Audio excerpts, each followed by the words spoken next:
नमस्कार, आप देख रहे हैं द न्यूज, आपके साथ मैं सृष्टि मिश्रा। आज बात करेंगे कि जनता का जो इंतजार है वो खत्म हो चुका है। जी हां, जनता इंतजार कर रही थी कि आखिर कब गुजरात विधानसभा चुनाव की तारीखों का ऐलान होगा। आपको बता दें, बड़ी खबर आज सामने आई है कि गुजरात में विधानसभा के चुनाव जो है वो 2 चरणों में होंगे। पहले चरण में 1 दिसंबर को मतदान होंगे और दूसरे चरण में 5 दिसंबर को जो है वो जनता वोट करेगी। और इसी के साथ अगर हम नतीजों की बात करें तो हिमाचल प्रदेश के साथ साथ गुजरात विधानसभा चुनाव के नतीजे आने वाले हैं। चर्चा इसी बात की होगी। आज हमारे साथ मौजूद है हमारे राजनीतिक विश्लेषक पवन त्यागी जी। बहुत स्वागत है सर। सबसे पहले आपसे जानना चाहूंगी, इंतजार की घड़ी खत्म होती है, क्या लगता है जनता किन मुद्दों पर भारतीय जनता पार्टी को वोट देने वाली है? क्योंकि बढ़त अभी जो फिलहाल है, जो ओपिनियन पोल सामने आ रहे हैं, भारतीय जनता पार्टी की बढ़त बताई जा रही है। सर, क्या लगता है आपको, कौन से वो मुद्दे?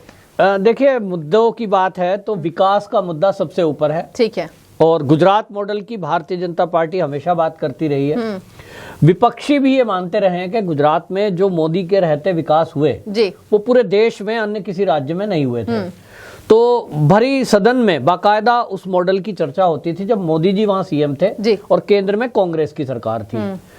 2017 के चुनाव के बाद, क्योंकि अभी जो सरकार है 17 से 22 का टेन्योर है, उसमें आप देखें कि डबल इंजन की सरकार हो गई, जो भाजपा की भाषा है कि केंद्र में भी बीजेपी और राज्य में भी बीजेपी। जी बिल्कुल। तो विकास डबल हुआ और उसका इम्पैक्ट ये है कि आज वहां कांग्रेस और आप दोनों पार्टी कहीं नजर नहीं आ रही जी। कांग्रेस प्रचार में ऊपर से नजर नहीं आ रही है, लेकिन 77 सीट विन करने वाली कांग्रेस जी, आज जो सर्वे है वो बता रहा है कि मात्र 20 से 25 सीटें पाएगी। जी, जी, जी।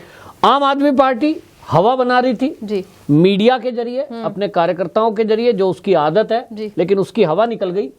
एबीपी, सी वोटर और बाकी जो सर्वे हैं वो केवल मात्र 2 से 3 सीटें आपको दे रहे हैं। और इसका कारण है वहां के लोग आम आदमी पार्टी के फ्री के मुद्दे को इग्नोर कर रहे हैं। वो कह रहे हैं हमें फ्री नहीं चाहिए।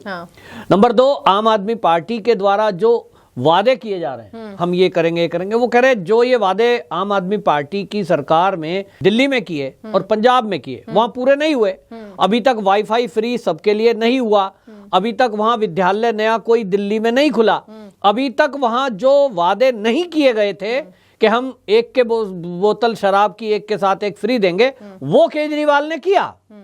तो वादे कोई पूरे नहीं हुए, इसलिए लोग कह रहे हैं कि ये तो वादा करके झूठ बोलने वाले लोग हैं, इन पर हम यकीन नहीं करते। दूसरी तरफ बीजेपी है जो विकास करती है, और वो विकास ऐसा है कि गुजरात के अंदर अगर युवाओं की बात करेंगे तो कोई ना कोई रोजगार कर रहे हैं जी, काम भी कर रहे हैं, नौकरियां काफी मिली हैं और विकास काफी हुआ है। विकास का मुद्दा ही इस बार प्रमुख रूप से है। ठीक है। और पवन जी, सर्वे के दौरान ये भी बात सामने आई है कि 2017 की अगर हम मुकाबले की बात करें तो जनता का जो रुझान है 8% से बढ़कर 31% पहुंच गया है, और वो भी भारतीय जनता पार्टी की ओर। लेकिन आपसे ये जानना चाहूंगी कि क्या लगता है, एक तरफ आज चुनाव आयोग की बैठक में ये बात का खुलासा हुआ है और दूसरी तरफ अरविंद केजरीवाल गुजराती भाषा का प्रयोग करके ये कह रहे हैं कि हम तुम्हारे भाई हैं और गुजरात की जनता को हम फ्री, फिर से आपने जो बातें की वो बातें, वो जुमलेबाजी आखिर अरविंद केजरीवाल करते नजर आए कि हम फ्री बिजली देंगे और गुजरात ने मुझे अपना भाई समझा है तो मैं गुजरात को विकास तक पहुंचाऊंगा। इस पर आपकी क्या टिप्पणी है? देखिए, जो आप 2017 के चुनाव का अगर माहौल याद करेंगे जी, उस समय कांग्रेस ने अपनी तरफ से कुछ नेताओं को पहले ही माहौल बनाने के लिए चुनाव में मैदान में उतारा था। जी, जी। उस समय एक था हार्दिक पटेल, जिसने पटेल युवाओं को इकट्ठा करके और भाजपा के विरुद्ध खड़ा कर दिया था। उसका एक असर भी हुआ था कि युवा लोग जो है ये आरक्षण की मांग कर रहे थे और उसको लेकर बुलाने में चुनाव में वो मुद्दा रहा। जिग्नेश मेवानी याद करिए, वो उस टाइम उठाया गया था, और वो अल्पेश ठाकुर जो है वो एक मुद्दा था जिसने कम्युनिस्ट विचारधारा को वहां प्रचार प्रसार करके और युवाओं को, एक ग्रुप को भारतीय जनता पार्टी से ये कहते हुए अलग कर दिया था कि ये तो साफ दलित विरोधी हैं और ये तो नौकरी नहीं लगने देते, यानी दलित विरोधी वाला फैक्टर भी काम कर रहा था। इधर एक आरक्षण का जो मुद्दा था उसको लेकर जिस तरह से हार्दिक पटेल ने पटेलों को लेकर अलग करा, उसका भी कुछ इम्पैक्ट था। और उसके कारण 2017 में कांग्रेस को 77 सीटें आई। ठीक है। अभी क्या है, अभी आप देखिए ना तो जिग्नेश मेवानी मैदान में है, ना हार्दिक पटेल है, वो तो बीजेपी में शामिल हो गए, और अल्पेश ठाकुर नहीं है, दूसरा, वो मुद्दा अब आरक्षण वाला नहीं है, क्योंकि जब से पटेल जी की मूर्ति बनी है उसके कारण, स्टैच्यू ऑफ लिबर्टी के कारण सारा पटेल समाज ये कह रहा है कि आजादी के बाद पहला कोई ऐसा व्यक्ति आया जिसने पटेल समाज को इतना सम्मान दिया। ठीक है। तो जमीनी स्तर पर काम हुए और इसलिए वो जो लोग थे 17 में जो मुद्दे थे वो गायब हैं। और इसलिए इस बार आप देखेंगे कांग्रेस का भी रिकॉर्ड भारतीय जनता पार्टी तोड़ने जा रही है जी।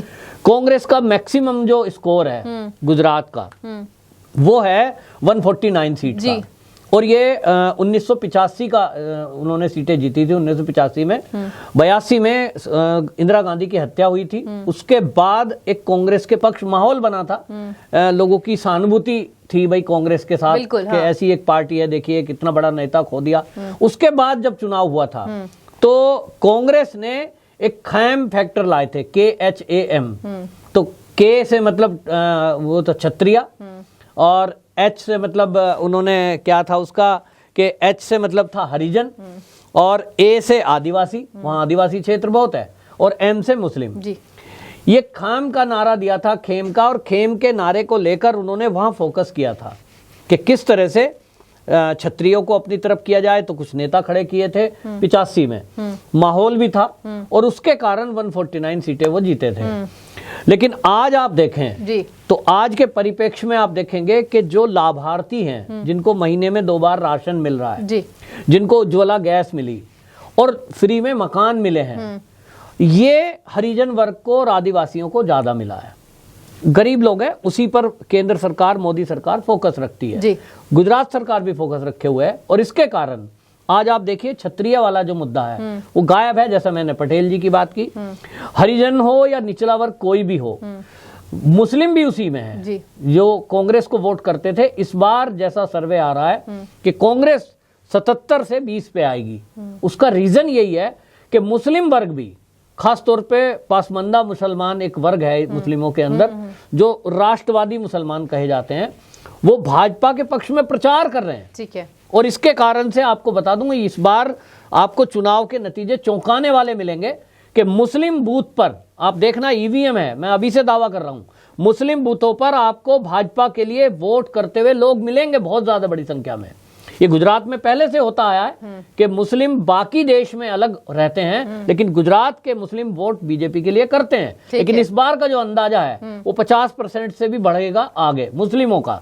तो मुस्लिम फैक्टर नहीं चलेगा, और आदिवासी फैक्टर इसलिए नहीं चलेगा कि आदिवासी क्षेत्र में गुजरात सरकार ने, मोदी सरकार ने मिलकर पेयजल की समस्या को समाधान किया है, जो देश की आजादी के बाद किसी ने ध्यान नहीं दिया था आदिवासी क्षेत्रों में। ठीक है। अंत में जो आदिवासी लोग हैं उनके बीच में द्रौपदी मुर्मू जी को जो राष्ट्रपति बनाया, वो बहुत बड़ा एक इम्पैक्ट है। उसके कारण वो आदिवासी समाज बहुत खुश है, उत्साहित है, और इसलिए एक रिकॉर्ड तोड़ जो भाजपा का नारा है, अब की बार 150 पार वो टूटने वाला है, 150 पार होने वाला है, और ये कांग्रेस को भी पछाड़कर रिकॉर्ड भाजपा बनाने जा रही है। ठीक है, अंतिम सवाल आपसे, आपने मुस्लिम वोटर्स की बात की, कहा जा रहा है पवन जी कि इस बार त्रिकोणीय मुकाबले में क्या ओवैसी की एंट्री जो है वो मुस्लिम वोटर्स पर सेंध लगाने वाली है? कांग्रेस के जो जितने मुस्लिम वोटर्स है, क्या लगता है ओवैसी की एंट्री से ये फर्क पड़ेगा?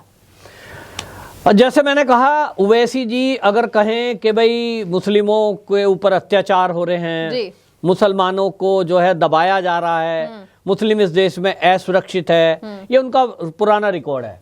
लेकिन अब जो देश में मुसलमान हैं, एक्चुअल में क्या है, क्या एक्चुअल में मुस्लिमों को फ्री में जो मकान मिल रहे हैं, मोदी जी ने 1 करोड़ लोगों को मकान दिए हैं, तो उसमें क्या मुस्लिम नहीं है? तो 101% उसमें मुस्लिम भी है। ठीक है। समानता के रूप से जो गरीब है उसको मिल रहा है। उज्ज्वला गैस अगर हिंदू को मिली है तो मुसलमान को भी बराबर मिल रही है। अगर फ्री में बीमा योजना के तहत ऑपरेशन हो रहे हैं फ्री में, तो वो हिंदू के जितने हो रहे हैं उतने मुसलमान के हो रहे हैं। और गुजरात में मैंने देखा है कि जो कच्छ का एरिया है, कच्छ के एरिया में जब से वहां पर्यटन के क्षेत्र को बढ़ाया गया है, वहां बॉर्डर एरिया में मुस्लिम बहुल गांव हैं, और उन गांवों में लोग पर्यटन के लिए जाते हैं, पर्यटक रुकते हैं, उनका रेवेन्यू आ रहा है, वो मुसलमान खुश हैं। वो कहते हैं कभी किसी ने ध्यान नहीं दिया, रेत उड़ता है, कोई सड़क नहीं थी, कोई यहाँ बैंक नहीं था दूर दूर तक। आप सोच सकते हैं कि एक गांव के अंदर बैंक, एटीएम और हॉस्पिटल और बाकी सुविधा, होटल जैसी सुविधा, तो ये वहां गांव में है और मुस्लिमों के गांव में है। तो मुस्लिम वर्ग इस बार विकास के मुद्दे पर वोट करेगा गुजरात का, और इसमें ओवैसी जी की कुछ नहीं चलने वाली है। आप देखेंगे कि वो हर राज्य में कूदते हैं, लेकिन गुजरात में कम से कम नहीं चलेगी। ठीक है पवन जी, बहुत शुक्रिया आपका, जिस तरीके से आपने बारीकियों से आपने जवाब दिया। अच्छा, लास्ट बात पे आपसे बात करना चाहूंगी, क्या लगता है बीजेपी वर्सेस कांग्रेस या फिर बीजेपी वर्सेस आप? कुछ शब्दों में बयां कीजिए। देखिए, बीजेपी वर्सेस ऑल है, ठीक है, और उस ऑल में आप देखेंगे कि पहले लग रहा था जैसे कि फाइट जो है आप से है, लेकिन बीजेपी पहले दिन से कह रही है कि हमारी फाइट किसी से नहीं है, हमारी फाइट में बस नंबर 2 की बात है कि इनमें से कौन रहेगा। तो मेरा अपना आकलन है, जो सर्वे का भी है, नंबर 2 पर कांग्रेस रहेगी। ठीक है, देखने वाली बात होगी किसका पलड़ा भारी। आज चुनाव की तारीखों का ऐलान हो चुका है, और कौन से वो मुद्दे हैं आप हमें कमेंट सेक्शन में बताइए कि जिससे जनता एक बार फिर से भारतीय जनता पार्टी की बढ़त बनाने वाली है, भारतीय जनता पार्टी को वोट देने वाली है। बहुत शुक्रिया आपका द न्यूज़ से जुड़ने के लिए, आपका धन्यवाद।